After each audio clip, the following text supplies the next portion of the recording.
Chief Investigative Correspondent Brian Ross on the ground all through the night in Watertown. Brian, a night of gunfire, a night of bombs, and now a door-to-door search for that dangerous terrorist.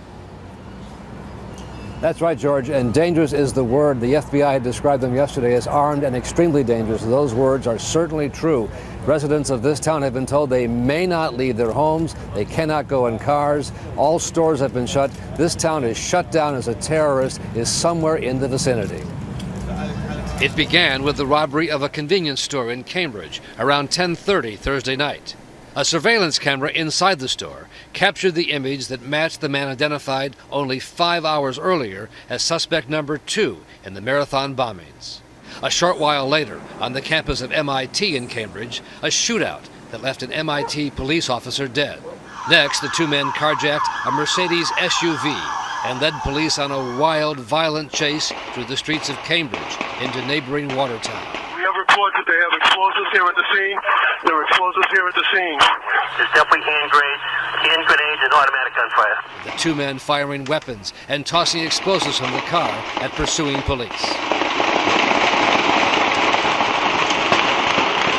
The chase ended with a gunfight in a residential neighborhood in Watertown, where one resident took these pictures showing bullet holes. Colonel Tim Albin of the Massachusetts State Police. Several explosive devices were discharged from the car at the police officers. In the exchange of the gunfire, we believe that one of the suspects was struck and ultimately taken into custody.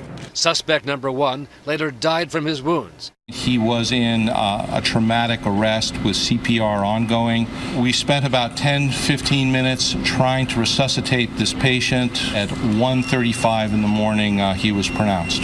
But suspect number 2 got away, triggering a massive manhunt, with residents advised to stay inside and not pick up any strangers as they drove through town. We believe this to be a terrorist. We believe this to be a man who's come here to kill people. We need to get him in custody.